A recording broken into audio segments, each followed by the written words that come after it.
Hi guys, welcome back to another video of my channel. Let's keep today's content very short and sweet, like me. Just kidding, I am sweet. Plus, this video is gonna be long, so let's get it started.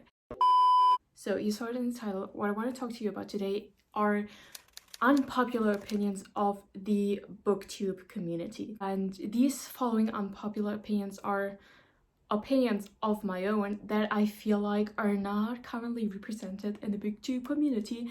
So I am here to talk about them because I know I cannot be alone out there, and some of you will have the exact same thoughts, and maybe you will be happy to hear that someone else has them too. Well, the first category I want to talk to you about are books that everybody seems to love that I do not necessarily see what the hype is about. Now, the first one, guy right here, you've already seen this. This actually inspired this video because on my monthly reading wrap-up where I talked about Normal People by Sally Rooney, I got a comment of a girl that said, "Oh my god, I'm so happy to hear you say that you were also not obsessed with this." Because yes, in the BookTube community, you definitely feel alone if you're not obsessed with this book, because everybody else seems to love this. Like even like two of my personal favorite booktubers, Carly and Jack Edwards, they keep talking about how they are obsessed with Sally Rooney. Carly keeps saying how she would let Sally Rooney kick her, like do whatever she wants to her. And also Jack keeps saying that he would read Sally Rooney's shopping list or like whatever. So, and that is definitely the general trend. Everybody seems to be obsessed with this book. And to be honest, I was not. It's not like, I'm not here to like shame any of these books I'm going to talk about. And I'm not saying this is a bad book, but it's just like, I don't see why everybody's like, oh my god, it's the best book ever written. Because it's like, nah, for me at least, you know, I mean, it's cool. I'm happy for you if you found this book and you discovered you have like a new favorite, but it's just sometimes so hard to comprehend how so many people seem to love one singular thing. Like, how can everybody be so obsessed with this book? You know what I'm saying? Like in general, I have the feeling that maybe that's just me being a sociopath or something, but normally I don't have such strong feelings about the books I'm reading. I'm like usually not, oh my god, I love this, or oh my god, I hated it. It's just usually like, was okay. I enjoyed it, but you know, was okay. That's like usually like 90% of the books I read, I feel like that about them. Not like in a especially good or an especially bad way, but I usually feel quite neutral about them. Like, yeah, I enjoyed reading it, but it's not like the best book of all time, but it's also not the worst book of all time. And that's also how I felt about this. I read it, was like, okay, next. But yeah, I did not see the hype about this book, to be honest. I am going to pick up Sally Rooney's new book now anyways. Let's see how my feelings are on that one. Maybe I will join the Sally Rooney fan club, but personally I don't see it happening because yes, I tend to not have such strong feelings about the books I'm reading, I guess. So another book that got hyped to the gods, oh, literally, is The Song of Achilles to the gods. It's about Greek mythology and stuff, you know. Okay, so this is another book that everybody on BookTube seems to have read and seems to have loved. I also read it after I kept hearing about it on BookTube, and I read it, and again I was like, I also read like her other one, the Circe, and I liked it, but again I did not see why everybody is raving about it like crazy. Like the only thing I see that speaks in the favor of this book is it is really something different, taking a plot line, a story out of Greek mythology and like retelling it. That is pretty unique. Like most books don't do that. So if this or like Circe was like your first introduction into like Greek mythology, etc., I see how that might have been compelling. But then again, is that the reason why so many people are obsessed with it? Is that really because they are now like discovering Greek mythology for themselves and now want to learn ancient Greek and stuff? I don't think so. So like, what is it that so many people love about this book? I don't know, like, but another thing which I think played into the fact that I personally was not as obsessed with this is that I went to a humanistic grammar school, and that means that I studied Latin for 8 years and ancient Greek for 3 years. In other words, I don't only know all the Roman and ancient Greek myths, I translated them. So like when I read a book about them, I'm like not that hyped about it because first of all, I know the story and it's not like something new and exciting for me that I'm discovering. It's like, yeah, girl, I already know that, get to the point. So that might be like a reason why some people are like so obsessed with it and I'm not, because I like knew what it was about. I don't know. But yeah, Song of Achilles, another one that everybody seems to rave about, and I again was like, it's okay. Yeah, it was nice. And now, last but not least, this book actually, this has not been talked about as much as the other two, but like whenever I hear someone talking about it on BookTube, they again rave about it like crazy. And that is Ocean Vuong's On Earth We're Briefly Gorgeous. And this one I actively disliked. Like with the other ones, I mean, I enjoyed them alright, but I was just not obsessed with them. But this one, I actually gotta say, I did not like this. I did not enjoy reading this at all. And that was so sad because this was actually the first, and because it was not nice, the last book I ever buddy read with someone, with a friend of mine. We were at the bookshop together and she picked this up being like, oh yeah, I've heard about this, I want to read it. And I was like, you know what, girl, I'ma get it too and we can buddy read it. It's gonna be great. Well, it wasn't. And the only reason I finished this is because like in general, when I start a book, I'm gonna finish it, even if I don't like it, even if I hate it, I'm gonna finish it. So I finished it, but also because I was like buddy reading it with my friend. She was like really sorry that I disliked it so much because like she made me read it. I did it out of my own volition, but I read it so we could read it together, but then I hated it so much. Like the reason why I did not like this, I think, here's the thing. The reason why so many people rave about it or like love it so much was the reason why I did not like it, kind of, because what you gotta know about this book, it is not kind of like written like a normal book.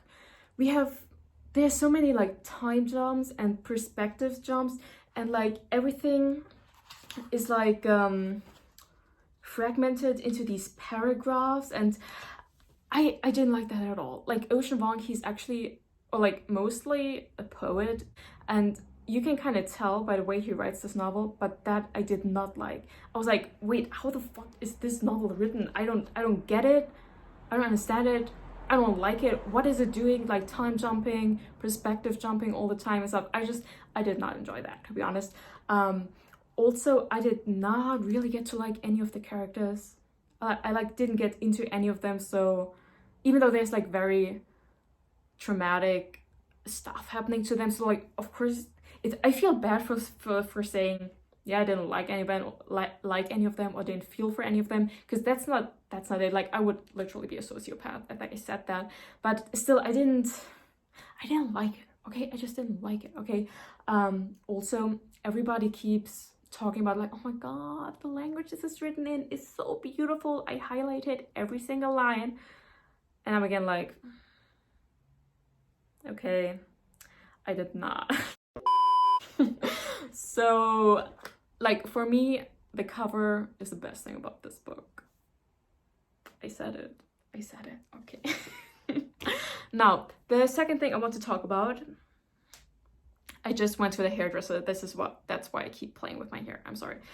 The second thing I want to talk about is a genre that I think is very popular in the BookTube community right now, and that is like this contemporary character-based novels in which not a lot ever happens.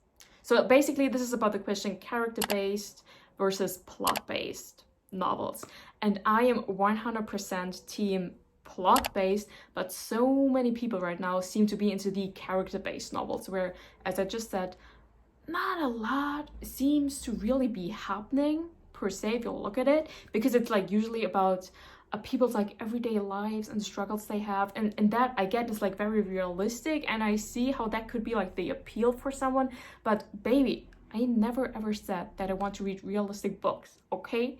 So personally, I don't enjoy that. Personally, I like plot-driven books. I think you can objectively say that plot-driven books are more satisfying to read because you have like a plot line from A to Z, and it gets like wrapped up within the novel. For example, if it's like a murder mystery, my favorite genre of all time, by the end of the book, the murder will be solved, the case is closed, you can like lay down the book and you know what happened, how it happened, etc. It's like nicely wrapped up in a bow, and that's satisfying. But like with these character-based books, you don't have a plot line like that, because it's like, as I said before, about people's everyday struggles, or like struggles within themselves, struggles they have with their relationships, etc. So usually at the beginning of the book, there's a mess, and there's like a whole lot of shit going on, and at the end of the book, it's the exact same. Like some things might have changed within the book,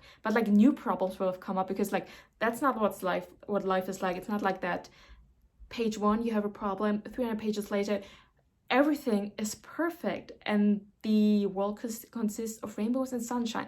That's not how life works. And like these contemporary character-based novels usually are very realistic, and so they don't work that way. But of course that's like less satisfying to read, because it's not like nicely wrapped up and everything is concluded at the end. So that's maybe why I prefer plot-based novels. Plus there's just like shit happening in these other books.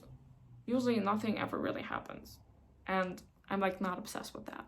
Okay, now the next thing I want to say, that's not really something I want to like critique or anything, it's just like more like an observation. You know how like a couple of months ago everything and everyone was sponsored by Audible, and now everything is sponsored by Book of the Month? Again, not really, I don't really have to say anything about that, it's just like an observation, which leads me to this video is sponsored by neither. I guess I'm doing something wrong. But this perfectly leads me into like the last segment I want to talk about, and that is the everlasting question, audiobooks versus reading. Are audiobooks books? If you listen to an audiobook, is it the same as reading the book? Is one of them better than the other? We're talking about that right now. So what my personal stance on that is, I belong to the fraction that says that listening to an audiobook and actually reading the book is not the same. Like quite objectively, it's not the same. Those are literally two different activities. How can you say that's the same when it's like literally not? I feel like it's the same as if you would say that cooking a meal or ordering a meal via like a delivery app is the same thing, because like the outcome is you have eaten something, but that doesn't make those two things the same.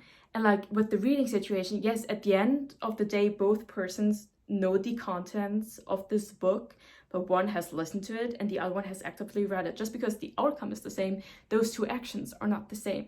So obviously I think just like reading a book and listening to it are just like two different things.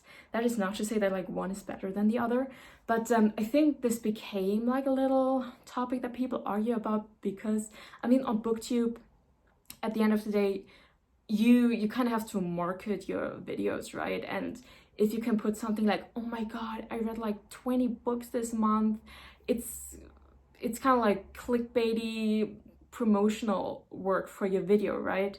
But then if it turns out that you like listen to 18 out of those 20 books, it feels kind of like cheating, because you can listen to a book way faster than you can read it normally. I'm not saying that's like always the case, but usually it takes you way longer to read a book yourself than to listen to it.